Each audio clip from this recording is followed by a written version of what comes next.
नमस्कार, कांठल की आवाज़ डिजिटल न्यूज में आपका स्वागत है। आज हमारे साथ चित्तौड़गढ़ प्रतापगढ़ लोकसभा क्षेत्र के प्रत्याशी उदयलाल आंजना है। हम इनसे बातचीत कर जानना चाहेंगे किन मुद्दों पर चुनाव लड़ा जा रहा है और जिस तरह से कांग्रेस बता रही है कि जो आगामी चुनाव है उसके जो परिणाम है वो उनके पक्ष में आने वाले हैं, तो उसको लेकर क्या कुछ कहना चाहते हैं। सबसे पहले सर, कांठल की आवाज़ डिजिटल पर आपका स्वागत है।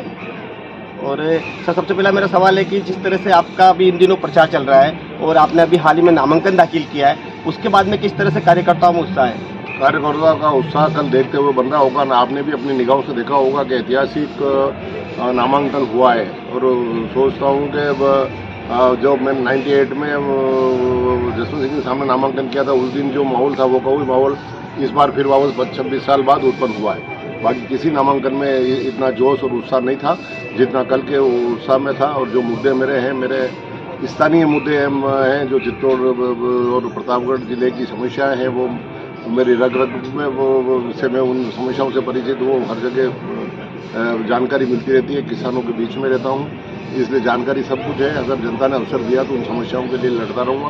राष्ट्रीय मुद्दों के लिए तो हमारे राहुल जी गांधी लड़ी रहे हैं। और राहुल जी गांधी एकमात्र ऐसे नेता है जो पूरे विपक्ष में प्रधानमंत्री तो सभी बनना चाहते हैं, लेकिन खरी बात मोदी जी के सामने केवल राहुल गांधी ही बोल रहे हैं। तो निस्संदेह राष्ट्रीय मुद्दे तो वो उठा रहे हैं और मैं स्थानीय मुद्दों पर चुनाव लड़ रहा हूँ। जिस तरह से आपको किसान केसरी कहा जाता है, तो किसानों के लिए क्या कुछ खास करने वाले हैं? मैं तो एकमात्र किसान हूँ, किसान केसरी। और ये तो सब किसानों और कार्यकर्ताओं द्वारा लगाए गए अलंकार है। किसान आदमी हूँ, गाँव का रहने वाला हूँ, आपसे कुछ छिपा हुआ नहीं है। आप कांठल के हैं, प्रतापगढ़ के हैं, मैं केसुला गाँव का रहने वाला हूँ।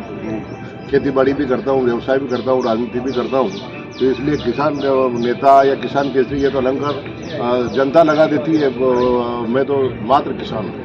जिस तरह से आपने श्रीचंद जी कृपलानी है उनको लेकर कहा है कि उनको मंत्री नहीं बनाया गया है और आप अगर सरकार में आएंगे तो आप मुख्यमंत्री से बात करके उनको मतलब मंत्री बनवाएंगे, तो इसके बारे में क्या कुछ कहना चाहते हैं? जिस तरह उनका बयान भी आया है, पलटवार भी उन्होंने किया है, तो अब आपका क्या कहना है? अब ये तो राजनीतिक खेल है, पलटवार चलते रहते हैं। वो मेरे सामने ये भी कह रहे हैं कि उदयलाल को मैंने निपटा दिया। तो निपटाने वाली तो जनता होती है, एक इंसान तो कोई किसी को निपटा नहीं सकता। लेकिन उनका हम थोड़ा अहम बोल रहा था कि मैंने निपटा दिया, तो मैंने भी बोल दिया कि शायद सब ये मंत्री नहीं बने इसलिए इनके कुछ विचलित होंगे, इसलिए मतलब इस प्रकार की बातें कर रहे हैं। बाकी वो भी संजीदा आदमी, ऐसी बातें क्यों करते हैं? तो जिस तरह से कांग्रेस के नेता भाजपा में जा रहे हैं उसके ऊपर क्या कुछ कहना चाहेंगे?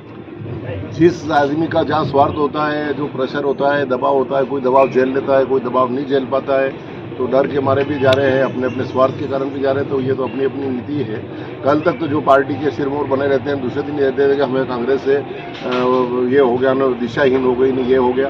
तो उनको एक ही दिन में दिशाहीन होने का ना एक ही दिन आवाज हो गया और एकदम से दूसरे दिन इस प्रकार के बयान दे के जाते हैं। जाना हो तो वैसे ही जाए, लेकिन जब किस आधार पर इतने समय तक आप पार्टी में सेवा दे रहे थे, किस कारण से इन पदों पर बैठे हुए थे? तो जिस तरह से भाजपा द्वारा लगातार कहा जाता है कि कांग्रेस सनातन विरोधी है, इसके ऊपर क्या कहना चाहेंगे? उनके पास ये धर्म के अलावा कोई मुद्दा ही नहीं है। बाकी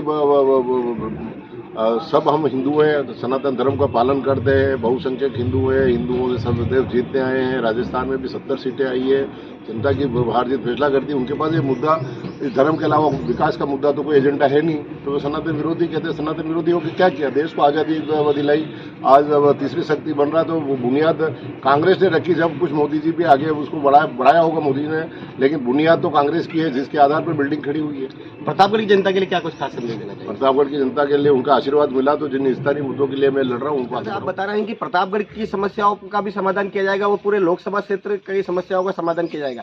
तो इन दिनों जो प्रतापगढ़ की प्रमुख समस्याएं, जिस तरह से जिला चिकित्सालय से संबंधित समस्याएं सामने आ रही है, उनको लेकर क्या कुछ कहना चाहेंगे?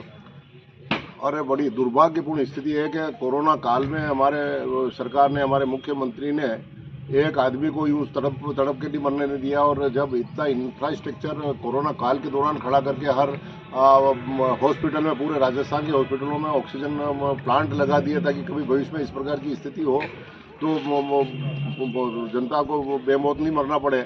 लेकिन उसकी जगह जो 6 प्लांट वहाँ ऑक्सीजन के लगे हुए हैं प्रतापगढ़ जिला मुख्यालय में, उसके बाद ऑक्सीजन के अभाव में आदमी मर जाए, बच्चा तड़प के मर जाए और ब्लड गलत चलने के कारण मर जाए और उससे 2500 रुपये लिए जाए। तो ये 4 महीने की सरकार में ये हालत है, तो आगे 4.5 साल कैसे निकालेंगे, ये जनता के दिमाग में है। तो निसंदेह इसलिए अब जनता अब आशीर्वाद देगी तो इन मूल्यों के लिए लड़ते रहेंगे और पूरी प्रतिपक्ष की भूमिका निभाएंगे, क्योंकि राजस्थान में तो 4.5 साल सरकार के और चलनी क्योंकि बहुमत वाली सरकार है, तो हमारी ये सरकार चलेगी। लेकिन अगर विरोध में भी जनता ने मौका दिया बैठने का, तो निसंदेह इन मुद्दों के लिए लड़ते रहेंगे और सरकार को लाइन में रखेंगे। तो ये थे उदयलाल आंजना, जिन्होंने अपनी बात कही है कि जो प्रतापगढ़ की समस्या है उन पर भी ध्यान दिया जाएगा। इन्होंने काफ़ी अच्छी बात कहकर और इस इंटरव्यू को सफल किया है। बहुत बहुत धन्यवाद। मनोज राठौर, काटन की आवाज़, प्रतापगढ़।